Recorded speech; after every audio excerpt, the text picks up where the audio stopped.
What's up, everybody? It is Izzy. Got these lateral raises back on track today. Yesterday was an off day for me, so this is kind of day one of my micro cycle. It's push, chest, shoulders, triceps. I took off 2.5 pounds from last time and got back all of the reps plus an extra rep that I didn't get the first time I tried this weight. So this was an all-time PR and a nice little start to the training session.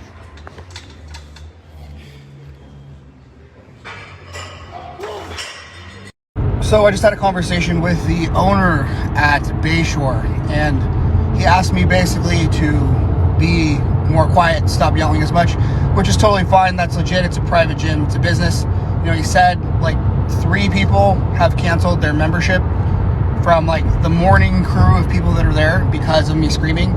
So, you know, I understand that. That's like unacceptable. You can't have one member that's causing other members to leave the gym.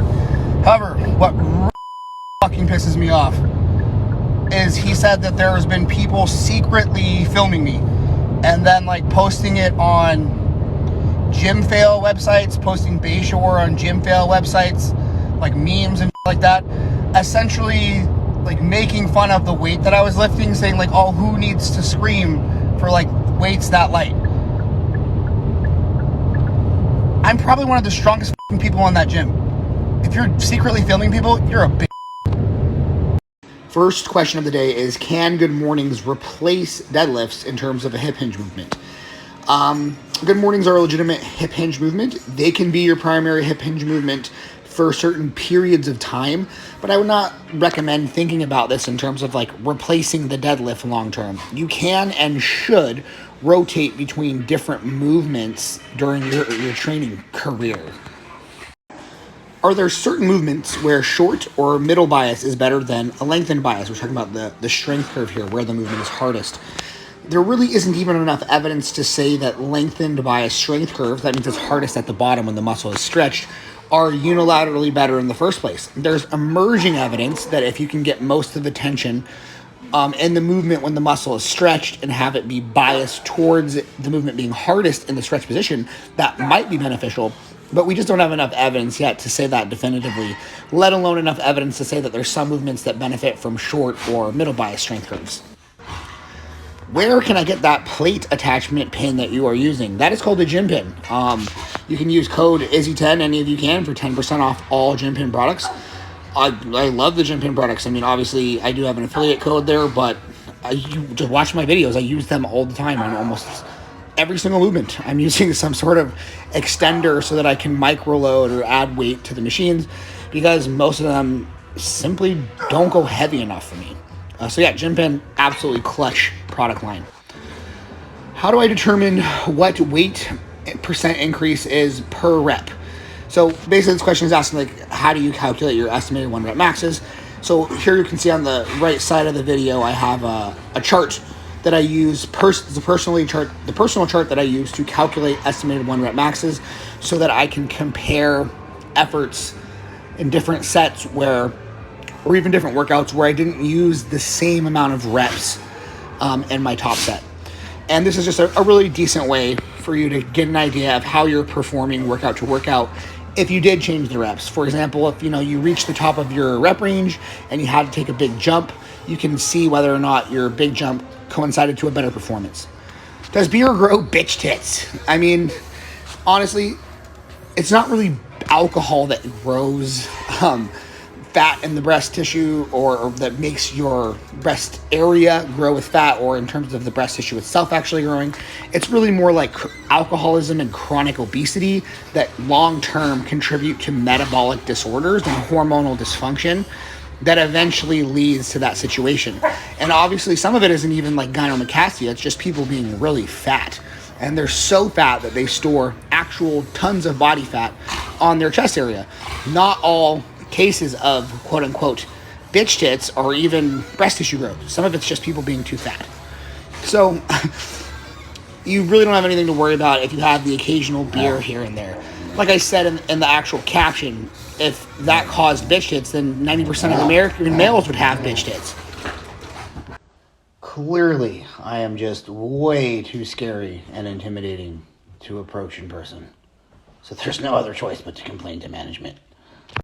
For hypertrophy training, you don't want to train a muscle again before it's recovered, because what you're doing in that circumstance is you're taking damaged muscle tissue and damaging it further, but instead of getting the same stimulus you got the first time, you get a significantly worse stimulus because you have lower recruitment, you have lower mechanical tension because the muscle isn't recovered yet. So yes, it's fine to have, if you have a fixed schedule, let's say you're on a fixed weekly schedule that you can't rotate because you have specific days you can train, blah, blah, blah, blah, then yes, you might need to auto-regulate a session here or there. But if you're having 2 or 3 sessions in a row where you're not making progress and not setting PRs, your programming doesn't really work at that point, and you need to make an adjustment, because what you're doing is you're just digging a deeper and deeper hole every time you train an under-recovered muscle again. Depends on what we're pumping. Viagra works great for boners. So yeah, I mean, it's a great performance-enhancing sex drug, PESD. Now, if you want better muscle pumps in the gym, does it work for that? Yeah. Is that making you grow faster? I don't see any single mechanism that would cause that. So if you just want to look cooler with your cool pump and take farm to do so, have fun. The next question here is, what can one do to manage their estradiol on a cruise dose that isn't using an AI? And there's a bunch of options here. You can always take less drugs. No one likes that choice, but that is always a choice. You can increase your injection frequency. Research has shown that everyday injections will cause less aromatization than the same total dose taken once per week. So if you inject every day, that can help. The third thing is you can actually split your drug load between aromatizing compounds and non-aromatizing compounds like DHT derivatives, such as Primo and Masteron. So like instead of 250 tests, you can do 125 test, 125 Primo, for example. And then the second question I got that was related is, does being leaner make you aromatize less? Yes, that's true. So the fourth thing you can do is get leaner, and that will also lead to less E2. Sir, license and registration, please. I'm not telling you how to find drugs, You're 19. No. I mean, let's just be honest. Anybody talking about joint longevity is speculating, which is just a nice way of saying they're just making We don't have 20 to 30 year studies looking at like tricep extensions with good alignment versus bad alignment. So just use common sense. If something doesn't hurt your elbows, you're probably fine. If it does hurt your elbows, maybe pick something with better alignment. It works for a lot of people. Have you ever tried leg pressing before squats? What did you think of it? Yes, I have. I've used leg pressing before hack squatting for a long time, actually, because hack squats have a history of hurting my knees. And so by doing leg press first, it allows me to use hack squat with lower loads that are still stimulative, but the pre-fatigue makes it so, again, just less weight on there means my knees hurt less. And so, in my opinion, pre-fatigue or pre-exhaust is an absolutely legit technique to use when you have a movement where you need to improve the SFR. But you should just always keep in mind that even though it may improve the SFR by reducing joint stress, by making it more stimulative to the target muscle, and generally will also reduce the total raw stimulus. So it's not something that weaker people or beginners should be using. It's something you should use if you have trouble with recovery or fatigue somehow. It is kind of a hardcore gym. I mean, there's like a variety of IFBB pros, there's competitive powerlifters, but it's also a community gym. I think if I'm like remembering this correctly, somebody told me once that their parents had been going there since before they were born. So at the time that I trained too, like I'm in there from like 8 a.m. to 10 a.m. and there's busy professionals there, older folks. They don't like screaming.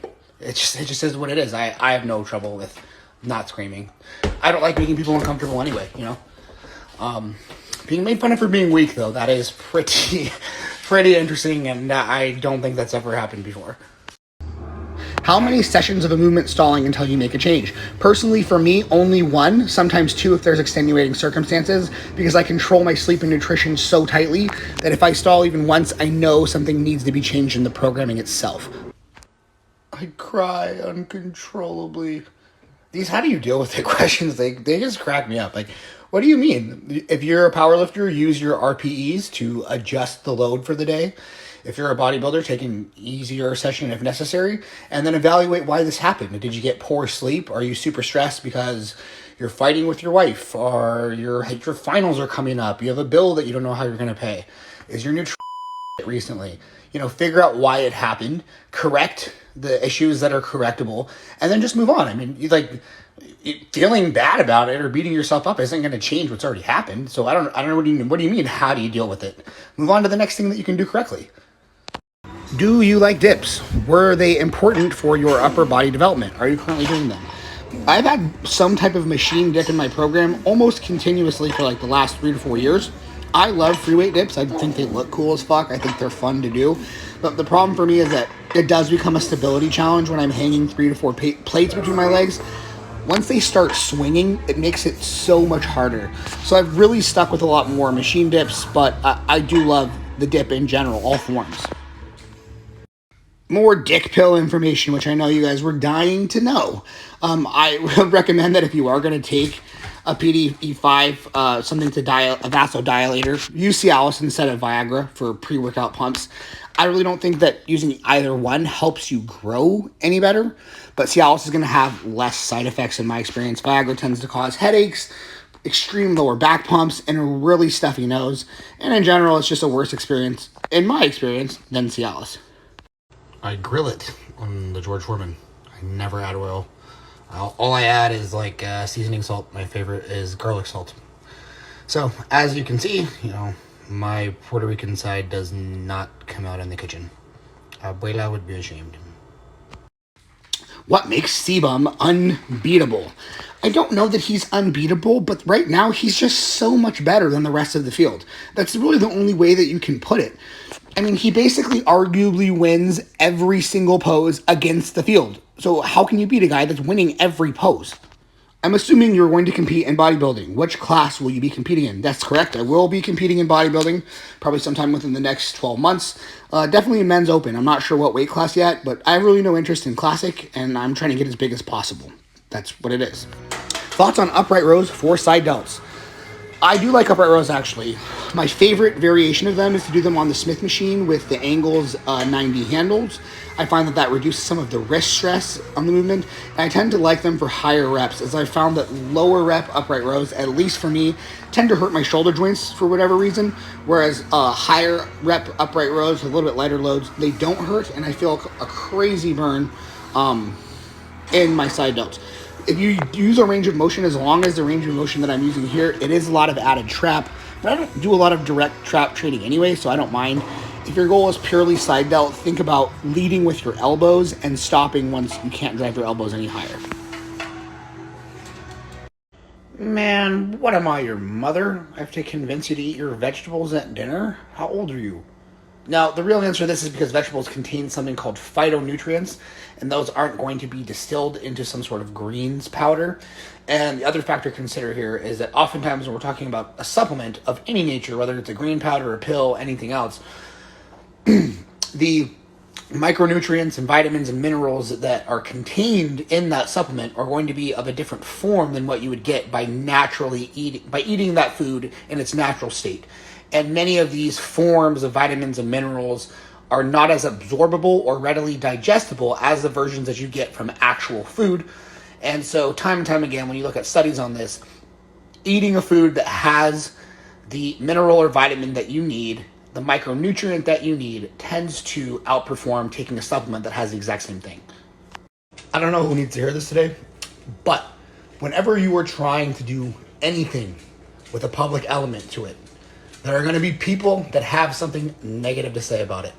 I have no idea why some people are like that, and I'm not even going to try to reverse engineer their psychology, because frankly, it doesn't matter why they're that way. What matters is that somebody is going to try to tell you that you can't do it, that you're not good enough, and that it's embarrassing that you're even trying that hard. Fuck those people. Don't ever let those people anywhere near your mind or your heart. Your efforts are admirable. You are good enough. You can do it. Let's go.